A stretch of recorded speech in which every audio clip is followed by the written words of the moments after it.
अस्सलामु अलैकुम वरहमतुल्लाहि वबरकातुहू। नुहम्दी नुसल्ली नुसल्लिमा अला रसूलुल करीम, अम्मा बाद फ़अऊज़ु बिल्लाहि मिनश शैतानिर रजीम, बिस्मिल्लाहिर रहमानिर रहीम। प्यारे प्यारे मीठे मीठे इस्लामी भाइयों और बहनों, मैं फिर से आपके सामने सैयद क़ादरी दरबार उर्दू इस्लामिक चैनल को लेकर हाजिर हुई हूँ। आप सब भी हमारे चैनल को सब्सक्राइब करें, बेल आइकन को दबाएं, शेयर करें, कमेंट करें, फॉलो करें, सवाब दाराइन हासिल करें। वीडियो को पूरी तरह से देखें। ज़्यादा से ज़्यादा अपने हम तमाम ख़वातीन से गुजारिश है कि आप लोग भी ज़्यादा से ज़्यादा सब्सक्राइब कराएं हमारे चैनल को। कुरान और हदीस की रोशनी में जो मुतालिया करके आपके सामने वाक़ात बयान कर रही हूँ, इसको पूरी तरह से समझने की कोशिश करें। आइए हम बिला ताख़िर किए कि आज के मौजू हजरत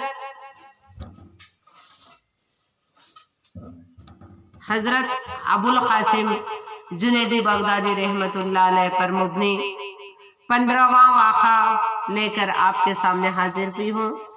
आइए हम हजरत अबुल क़ासिम जुनैदी बगदादी रहमतुल्लाह अलैह के हालात अल्लाह के सफ़ीर से जानेंगे। हजरत जुनैद बगदादी की आरिफाना शान ये थी कि आप बड़े बड़े मशाइख के लिए मरकज़ क़ल्ब वो नज़र थे। एक दिन आप जामे मस्जिद बगदाद में हाजिर थे कि एक अजनबी शख्स आया और वज़ू करके 2 रकात नमाज अदा करने लगा। हजरत जुनैद बगदादी ने इस पर एक नज़र डाली और जिक्र में मशगूल हो गए। फिर वो शख्स नमाज पढ़ के मस्जिद के एक गोशे में चला गया। इत्तेफाक से हजरत जुनैद की नज़र उस तरफ उठी तो आपने देखा कि वो शख्स इशारे से बुला रहा है। हजरत जुनैद बगदादी किसी तामिल किए बगैर इसके पास चले गए और इस दौरान वो शख्स मस्जिद के फर्श पर लेट चुका था। जब हजरत जुनैद बगदादी इसके करीब आए तो वो माजरत खाना लहजे में बोला, अबू क़ासिम माफ़ करना, मैं आपके एहतराम में उठकर बैठ नहीं सकता, मजबूरी है, इस तकलीफ की ज़रूरत नहीं, आप अपना काम बताइए। हजरत जुनैद बगदादी ने जो जवाबन फरमाया, अल्लाह जल्ल से मुलाकात का वक्त आ गया है। इसने निहायत पुरशौक लहजे में कहा। हजरत जुनैद बगदादी को बड़ी हैरत हुई। उसके चेहरे से बीमारी तो कुजा निकात के भी आसार नुमाया नहीं थे। फिर भी वो कह रहा था कि इसका वक्त रुखसत करीब आ गया। हजरत जुनैद बगदादी ने अजनबी शख्स को इस बात सुनकर सुकूत अख्तियार किया, शायद इसलिए कि किसी इंसान को अपनी मौत का वक्त मालूम नहीं होगा। अबू क़ासिम, जब मैं दुनिया से चला जाऊं और मेरी तहजीज़ व तकफीन मुकम्मिल हो जाए तो मेरा ये खरखा, चादर और मिस्किज़ा एक शख्स के हवाले कर देना। अजनबी ने कहा, वो शख्स कौन होगा, मैं उससे कैसे पहचानूंगा? हजरत जुनैद बगदादी ने फरमाया, इस सिलसिले में आपको फिक्रमंद होने की ज़रूरत नहीं, वो खुद तुम्हें पहचान लेगा। इस शख्स ने कहा, वो एक नौजवान मगनी गाने वाला है, मेरे ये अमानत उसके सुपुर्द कर देना। तुम्हारा खरखा मगनी के हवाले कर दूं? हजरत जुनैद बगदादी ने हैरान होकर पूछा, आपको इस बात पर हैरत थी कि नगमा व मौसीकी से ताल्लुक़ रखने वाला शख्स खिलाफत का हकदार किस तरह हो सकता है? अबू क़ासिम, आपको हैरान होने की ज़रूरत नहीं है, हक़ ताला हमारे अंदाज़ों से ज़्यादा बेनियाज और रहम करम है, इसने इस मुगनी को यह रुतबा अता फरमाया है। अभी हजरत जुनैद बगदादी रहमतुल्लाह अलैह कुदरत के राजों पर हैरान हो ही रहे थे कि इस शख्स ने आवाज़ बुलंद कलमा तैयब पढ़ा, हक़ ला इलाहा इल्लल्लाह नूर मोहम्मद सल्लल्लाहु अलैहि वसल्लम, और हवाओं के तेज झोंके की तरह दुनिया से रुखसत हो गए। हजरत जुनैद बगदादी ने दूसरे लोगों की तरफ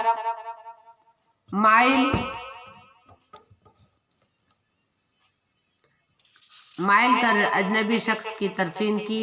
फिर इस काम से फारिग होकर दोबारा मस्जिद में तशरीफ लाए और इस शख्स का इंतज़ार करने लगे जो मरने वाले की अमानत का हकदार था। अभी थोड़ी ही देर गुजरी थी कि एक नौजवान मस्जिद में दाखिल हुआ और हजरत जुनैद बगदादी को सलाम करके कहने लगा, अबू क़ासिम, मेरी अमानत मेरे हवाले कीजिए। वाज़ा रहे कि अबू क़ासिम हजरत जुनैद बगदादी की कुनियत थी। तुमने मुझे कैसे पहचाना? हजरत जुनैद बगदादी को एक बार फिर हैरत हुई। یہ بھی کوئی مشکل بات ہے۔ نوجوان مغنی نے نہایت مؤدبانہ لہجے میں عرض کیا، میں لاکھوں انسانوں کے حضور میں پہچان سکتا ہوں کہ شیخ جنید کون ہے، آپ کا چہرہ مبارک ہی آپ کی پہچان ہے۔ حضرت جنید بغدادی نوجوان مغنی کے طرز کلام سے بہت متاثر ہوئے۔ پھر آپ نے فرمایا، نوجوان تمہیں کیوں کر خبر ہوئی کہ تمہاری امانت میرے پاس ہے؟ نوجوان مغنی نے عرض کیا، میں چند درویشوں کی صحبت میں بیٹھتا تھا، اچانک ہاتف غیب نے صدا دی، شیخ جنید کے پاس جاؤ اور اپنی امانت لے لو، اسی شخص کی جگہ تم ابدال مقرر کیے گئے ہو۔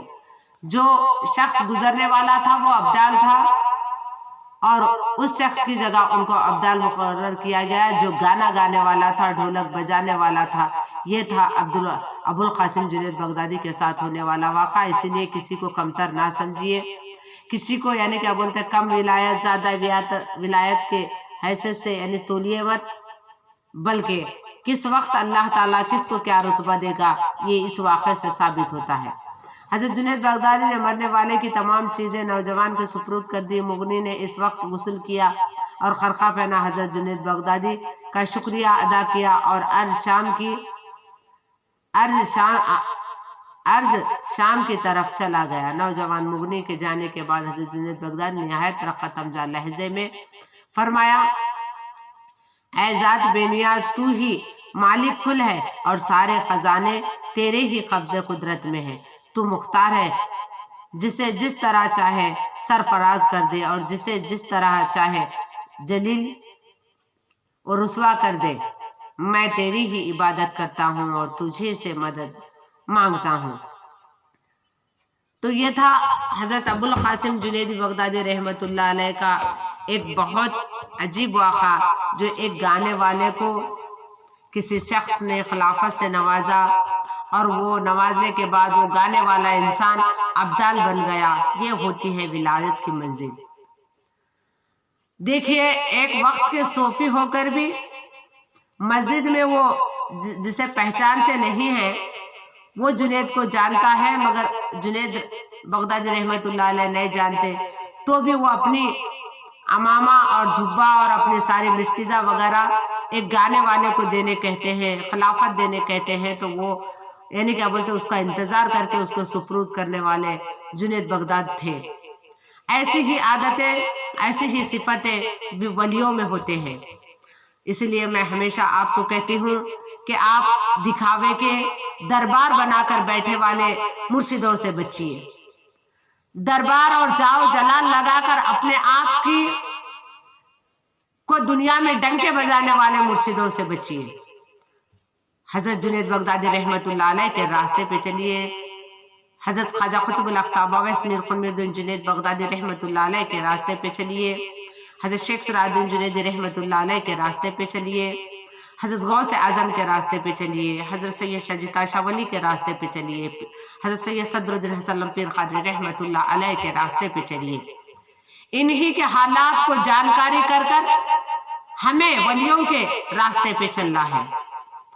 آج مجھے ایسا کوئی نظر نہیں آتا جو ان واقعات پہ عمل پیرا کر رہا ہو۔ میں تلاش میں ہوں، ہر ایک میں تلاش کرتی رہتی ہوں۔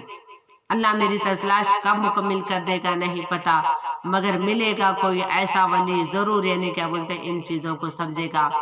ہمارے سید قاضی دربار اردو اسلامک چینل کا مقصد یہ ہے مطالعہ کر کے قرآن اور حدیث کی روشنی میں اللہ کے سفیر سے آپ کے سامنے حضرت ابو القاسم جنید بغدادی کا 15واں حصہ رکھی ہوں۔ دیکھیے کس طرح سے انہوں نے ایک موسیقی کار، ایک گانے والے کو خلافت نوازا، اور گانے والے کو اللہ تعالیٰ چاہتا ہے تو عزت بخشتا ہے، اس لیے کبھی کسی کو چھوٹا بڑا نہیں کہنا چاہیے، کسی کو حقیر نہیں سمجھنا چاہیے۔ کچھ لوگ ایسے ہیں جو یعنی کیا بولتے ہیں غریب کو حقیر سمجھتے ہیں۔ ایسے ملاحوں سے، ایسے مرشدوں سے بچیے، ایسے جاؤ جلال پیش کرنے والوں سے بچنے کی کوشش کیجیے۔ میں یہی آپ سے ریکویسٹ درخواست کرتے ہوئے میں اپنے اس بیان کو یہیں پہ ختم کرتی ہوں۔ ہمارے چینل کو سبسکرائب کریں، بیل آئیکن کو دبائیں، شیئر کریں، ویڈیو کو پوری طرح سے دیکھیں اور فالو کریں۔ السلام علیکم ورحمۃ اللہ وبرکاتہ۔